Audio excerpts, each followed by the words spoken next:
Hello students, आज का जो टॉपिक है उसमें हम पढ़ेंगे alkene isomerization using hydrido rhodium catalyst in which rhodium metal has 3 triphenyl phosphine substituents, एक कार्बोनिल है और एक हाइड्रोजनेज लिगेंड है।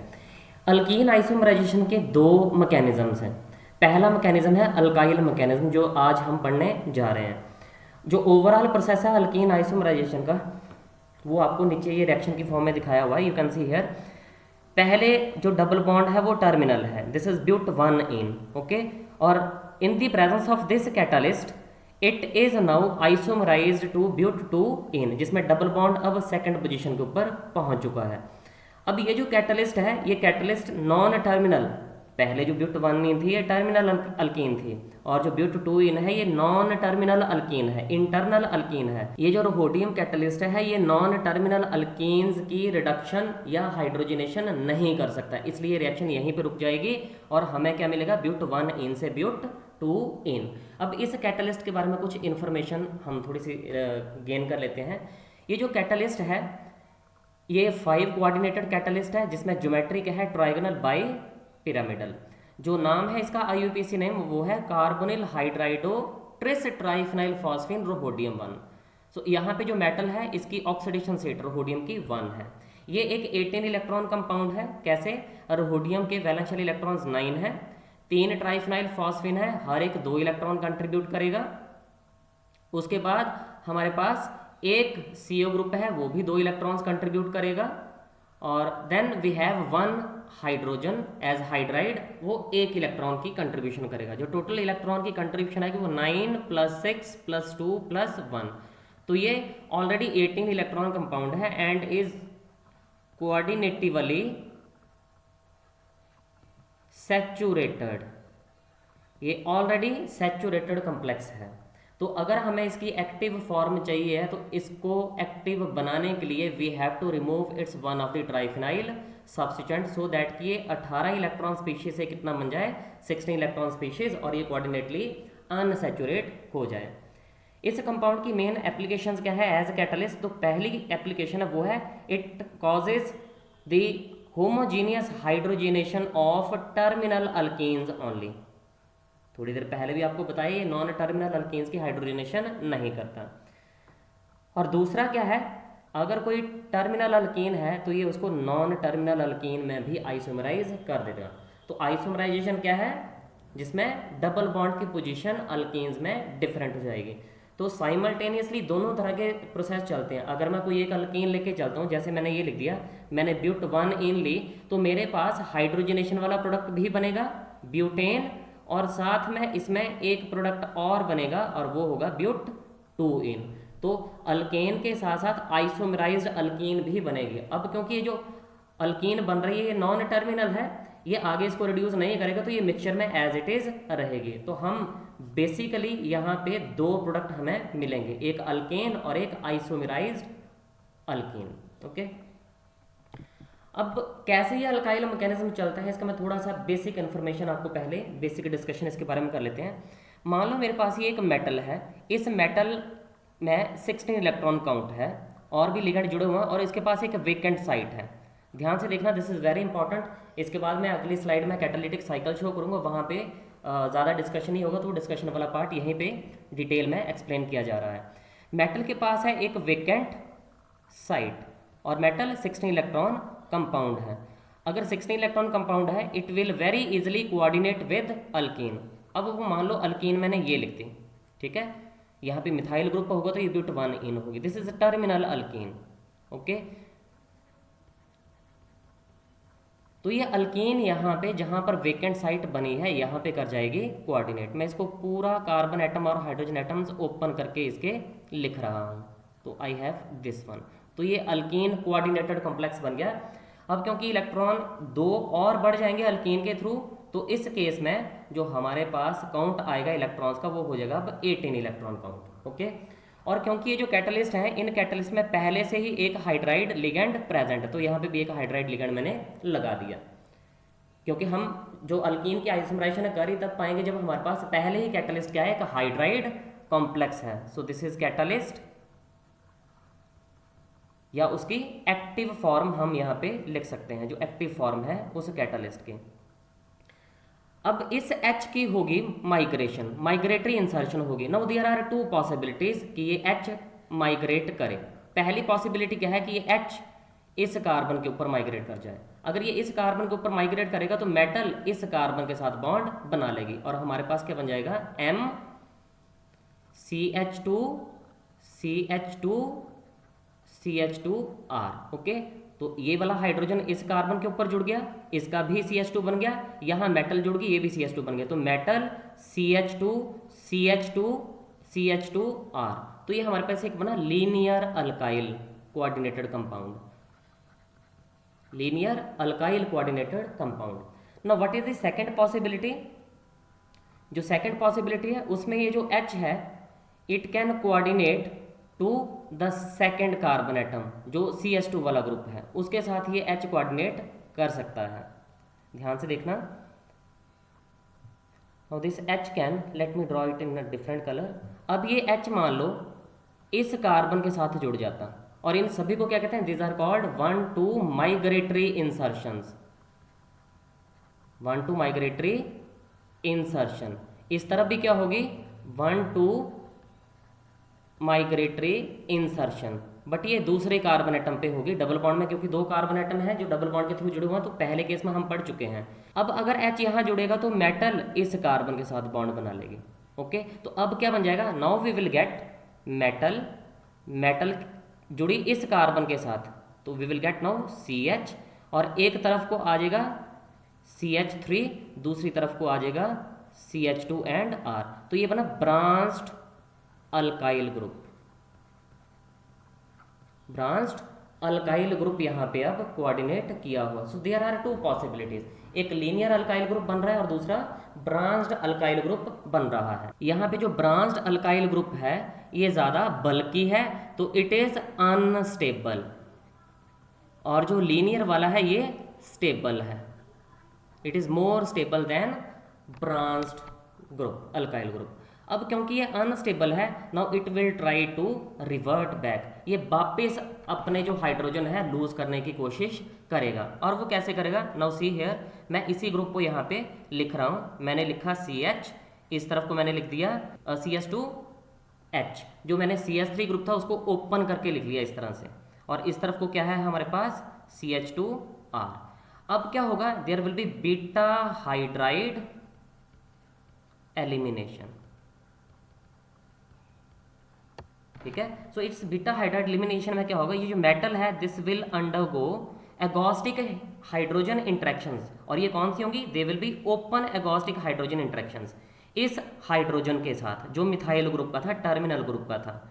ओके, तो H जब इसके साथ जुड़ जाएगा तो हमारे पास फिर क्या बन जाएगा, M के साथ आ गया ये H और डबल बॉन्ड बन गया इन दो कार्बन एटम्स के बीच में। तो अगर ये कार्बन एटम्स के बीच में डबल बॉन्ड बन गया तो हमारे पास फिर वही अल्कीन बन जाएगी जिससे हमने शुरू किया था, यू कैन सी हियर, यही बन गई।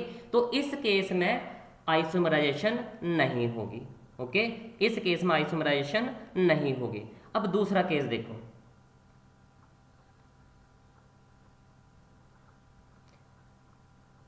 अब अगर H दूसरी तरफ का, क्योंकि जिस कार्बन के साथ इसके मेटल के बॉन्ड बने हुए हैं उस कार्बन को अगर मैं अल्फा कहता हूं तो ये बीटा है, दिस इज आल्सो बीटा, तो यहाँ पे दो बीटा कार्बन एटम है। तो अगर फर्स्ट वाला इस कार्बन से अगर मैंने H निकाला तो आइसोमराइजेशन नहीं होगी। क्यों नहीं होगी, क्योंकि हमारे पास सेम अल्कीन बन जाएगी। बट अब जो दूसरा बीटा कार्बन एटम है अगर यहाँ से H के साथ ही इंटरेक्शन शो करता है like this, let me draw it, ये मैंने एज इट इज लिख दिया CH3, यहाँ पे मैंने लिखा CH, एक H मैंने ये सेपरेट करके लिख दिया जिसके साथ ही इंटरेक्शन शो करेगा। अब मेटल यहाँ पे इसके साथ भी एगोस्टिक हाइड्रोजन इंटरेक्शन शो कर सकता है, तो after this what will happen, metal के साथ बन जाएगा ये H बॉन्ड और डबल बॉन्ड बन जाएगा इस और इस कार्बन एटम के बीच में। So now we will get CH, एक तरफ को CH3 और CH दूसरी तरफ को R ग्रुप। अब जो डबल बॉन्ड था वो जो टर्मिनल था इनिशियल कंडीशंस में वो अब चेन के बीच में आ चुका है। और रीज़न क्या है कि जब हम ब्रांच्ड अल्काइल ग्रुप पढ़ रहे हैं तो उस ब्रांच्ड अल्काइल ग्रुप में मेरे पास मेटल के पास टेंडेंसीज हैं कि दो तरह से हाइड्रोजन एब्स्ट्रैक्ट कर सके, क्योंकि ऐसी कंडीशन में दो बीटा कार्बन एटम्स होंगे। ओके, तो एक कार्बन एटम से भी H निकल सकता है, दूसरे कार्बन एटम से भी H निकल सकता है। Okay, so in one case there will be no isomerization, but दूसरे केस में आइसोमराइजेशन हो जाएगी। ओके, तो after this what will happen, this alkene will separate from this group metal complex और ये बन जाएगा। नाउ द क्वेश्चन इज, क्या ये जो अल्कीन बनी है सिस होगी या ट्रांस होगी? So we will have both cis plus trans, दोनों का मिक्सचर होगा हमारे पास। उसका रीजन क्या है? क्योंकि जब हम ये कॉम्प्लेक्स पढ़ रहे हैं, मेटल अल्काइल कॉम्प्लेक्स पढ़ रहे हैं, you can see this one MCH3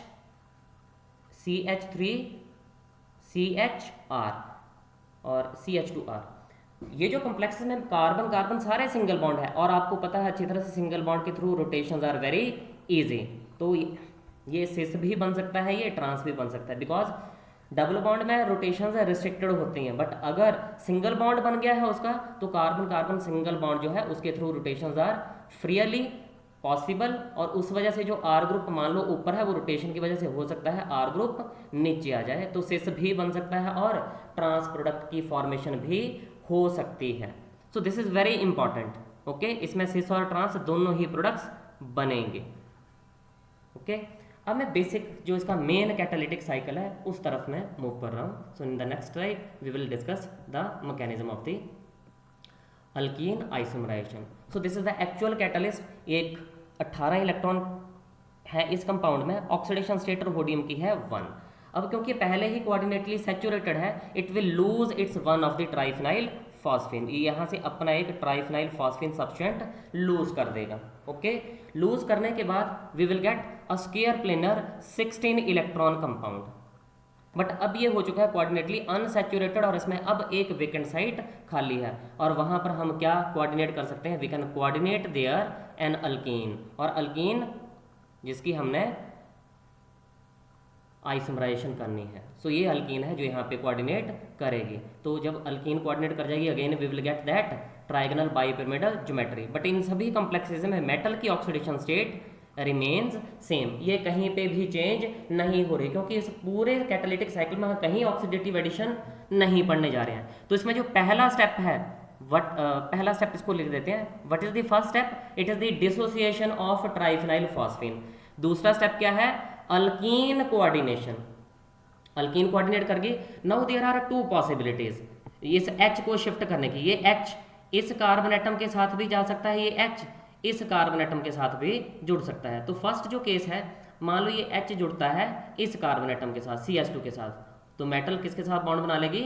इस कार्बन के साथ। तो what we will get? Metal के साथ आ जाएगा CH, देखो मेटल के साथ आ गया CH, और इस CH के एक तरफ को क्या हो जाएगा? ये सारा group CH3, so this is CH3, और दूसरी तरफ को क्या बन जाएगा? CH2R CH के साथ, तो ये CH2R आ गया हमारे पास। ठीक है, ये जो बना है कॉम्प्लेक्स, ये है branched alkyl group, branched alkyl group. Okay, तो ये अल्काइल कोऑर्डिनेटेड कॉम्प्लेक्स की फॉर्मेशन हुआ है, और ये हुआ क्या? It is basically 1-2 migratory insertion. ठीक है, तो माइग्रेटरी इंसर्शन यहाँ पे हो गई है 1-2। क्यों? मेटल एक कार्बन के साथ जुड़ गई, हाइड्रोजन साथ वाले कार्बन के साथ जुड़ गया। देखो मेटल एक कार्बन के साथ जुड़ गई, और जो हाइड्रोजन था वो इसके जो मेटल वाला था वो दूसरे कार्बन के साथ जुड़ गया। यही इंट्रैक्शन जो है, इनको हम बाद में जब बीटा हाइड्राइड एलिमिनेशन पढ़ेंगे तो उनको हम बात करते हैं एगोस्टिक हाइड्रोजन इंट्रैक्शन। ओके, ये तो एक केस था। दूसरी पॉसिबिलिटी क्या है? देयर इज सेकंड पॉसिबिलिटी कि जो H है अब ये कोऑर्डिनेट करेगा, बॉन्ड बना सकता है दूसरे कार्बन एटम के साथ। It can coordinate with this carbon atom, तो मेटल बनाएगी बॉन्ड इस कार्बन एटम के साथ। In that case we will get a linear alkyl group. Okay, अब क्योंकि लीनियर के केस में रिपल्शंस कम होती हैं, तो ये स्टेबल होगा, ये कॉम्प्लेक्स स्टेबल बनेगा, जिसमें अल्काइल ग्रुप लीनियर है। और जो ब्रांच्ड अल्काइल ग्रुप है, due to repulsions it will be unstable. Okay, electron count की बात करें, जब ये H शिफ्ट कर देगा, अपना एक H शिफ्ट कर देगा, जो मेटल है, मेटल के ऊपर से जो H है वो अल्कीन ग्रुप को चला जाएगा, तो ये वापस 16 इलेक्ट्रॉन कंपाउंड रह जाएगा। तो ये भी एक 16 इलेक्ट्रॉन कंपाउंड रह गया हमारे पास। ओके, अगेन इंपॉर्टेंट जो पॉइंट है, oxidation state will remain same, means +1। इसके बाद आता है इंपॉर्टेंट स्टेप। अब जो मेरे पास ये ब्रांच्ड पॉलीमर बना है, ये ब्रांच्ड पॉलीमर अनस्टेबल है। अब ये through that beta hydride elimination, जैसे आपको बताया ये कार्बन है, कार्बन के इधर भी एक कार्बन है, इधर भी एक कार्बन है, यहाँ पे CH2 है, एक H ये सेपरेट करके लिख दिया, एक H इस तरफ है और इसके साथ है यहाँ पे R ग्रुप। ओके, तो अब जो मेटल है वो एगोस्टिक हाइड्रोजन इंटरेक्शन शो करेगी किसके साथ, क्योंकि ये कार्बन एटम जिसके ऊपर मेटल जुड़ी है वो अल्फा कार्बन एटम है, उसके साथ वाले कौन से कार्बन एटम है, बीटा है। So there are now 2 beta carbon atoms. अब अगर मेटल इस कार्बन एटम के साथ इंटरेक्शन शो करेगी, ओके, तो ये जो सिचुएशन है जैसे लास्ट स्लाइड में बताया, इसमें हमारे पास जो अल्कीन बनेगी वो फिर वापस स्टार्टिंग वाली अल्कीन ही बन जाएगी जिसमें आइसोमराइजेशन नहीं होगी। बट अगर ये जो हाइड्रोजन है दूसरे बीटा कार्बन एटम का यूज हो जाता है मेटल के साथ एगोस्टिक हाइड्रोजन इंटरेक्शन शो करने के लिए, तो metal will form bond with this alkyne group, यहां बनेगा। ठीक है, I will show you this. Okay, so here we have hydrogen atom. तो मेटल क्या करेगी, इस हाइड्रोजन एटम के साथ जब इंटरेक्शन शो करेगी then we will get this type of compound. So metal के साथ H आ गया और यहाँ हमारे पास CH2 था पहले, अब क्या है एक ही H रह गया क्योंकि एक H मेटल के साथ चला गया और डबल बॉन्ड यहाँ बनना शुरू हो जाएगा। ओके, अगर इसको देखा जाए तो ये है आपके पास, फिर से एक बार मैं आपको बता देता हूँ, कार्बन, कार्बन के साथ इस तरफ है CH3, इस कार्बन के साथ एक H है, यहाँ पे H है, R है और ये H है। ये इंटरेक्शंस हुई एगोस्टिक हाइड्रोजन इंटरेक्शंस, ये बॉन्ड टूट जाएगा, यहाँ डबल बॉन्ड बनना शुरू हो जाएगा और ये बॉन्ड टूट जाएगा और ये जो अल्कीन बनेगा, डबल बॉन्ड बनेगी, मेटल के साथ कोऑर्डिनेट कर जाएगा, तो we will get a complex like this. Again ये क्या बन गया, 18 इलेक्ट्रॉन कंपाउंड की फॉर्मेशन हो गई। Still the oxidation state of metal is 1 through out the cycle. जो ऑक्सीडेशन स्टेट है मेटल की वो 1 ही रहेगी। अब ये जो अल्कीन है ये यहाँ से रिमूव हो सकती है और जब ये यहाँ से रिमूव हो जाएगी what we will get CH3 CH CH and R। और ये जो R ग्रुप है और जो मिथाइल ग्रुप है they can have cis as well as trans positions to each other, because थोड़ी देर पहले आपको बताया जब ये मेटल अल्काइल कम्प्लेक्स बना है तो इसमें सारे कार्बन कार्बन बॉन्ड सिंगल है और सिंगल बॉन्ड के through rotations are possible. So we will get a mixture of cis and trans isomers in this catalytic cycle. एक और इम्पॉर्टेंट पॉइंट है, व्हाट विल हैपन कि अगर इस ट्राइफिनाइल फॉस्फेन की कंसंट्रेशन ऑलरेडी ज़्यादा है मिक्सचर में पहले से ही या बाहर से ऐड कर दिया जाता है, then what will happen, obviously उस केस में अगर ट्राइफिनाइल फॉस्फेन की कंसंट्रेशन ऑलरेडी ज़्यादा है तो ये वापस इस कम्प्लेक्स के साथ जुड़ जाएगा और जो एक कोऑर्डिनेटली सैचुरेटेड कंपाउंड है वो बन जाएगा और आगे ये कैटालिटिक साइकिल को चलने नहीं देगा। मतलब सीधा सा है, the rate of this alkene isomerization will reduce if the concentration of triphenyl phosphine is very high in the medium. Okay, this is very important, ये चीज़ आपको थोड़ा ध्यान रखनी है। वन मोर थिंग, जितने भी यहाँ पे हमने स्टेप्स लिखे हैं वो सारे के सारे स्टेप्स क्या हैं, वो सारे के सारे स्टेप्स रिवर्सिबल हैं। पहला स्टेप क्या था, डिसोसिएशन ऑफ लिगेंड ट्राइफिनाइल फॉस्फेन। दूसरा स्टेप क्या था, अल्कीन कोऑर्डिनेशन। तीसरा स्टेप क्या है, 1-2 माइग्रेटरी इंसर्शन, ये तीसरा स्टेप है। What is the fourth step, fourth step is beta hydride elimination, या ट्रांसफर कह लो इसको या शिफ्ट कह लो। ठीक है, ये फोर्थ स्टेप था। और फिफ्थ स्टेप क्या था, there was a removal of alkene. So in this way this catalytic cycle is completed. इस अल्कीन की रिमूवल के बाद जो हमारे पास कम्प्लेक्स बनेगा वो फिर वही एक्टिव फॉर्म बन जाएगी और इस एक्टिव फॉर्म में फिर से अल्कीन कोऑर्डिनेट करेगी और प्रोसेस आगे चलता जाएगा। ओके, इसी रिएक्शन मिक्सचर में अगर मैं बाहर से हाइड्रोजन ऐड कर देता हूँ तो एक स्टेप हाइड्रोजन की ऑक्सीडेटिव एडिशन का आ जाएगा, तो उस केस में प्रेफरेबली हमारे पास अल्कीन की आइसोमराइजेशन नहीं होगी, उस केस में बनेगा अल्केन। अगर ब्यूटेन लेके चल रहे हैं तो वो ब्यूटेन बन जाएगा, बट ब्यूट 1 इन लेके चलेंगे तो ब्यूटेन बनेगा। ब्यूट 2 इन से ब्यूटेन नहीं बनेगा, क्योंकि ब्यूट 2 इन को ये कैटालिस्ट हाइड्रोजनेट नहीं कर पाएगा। So this was all about this catalytic cycle. Thank you.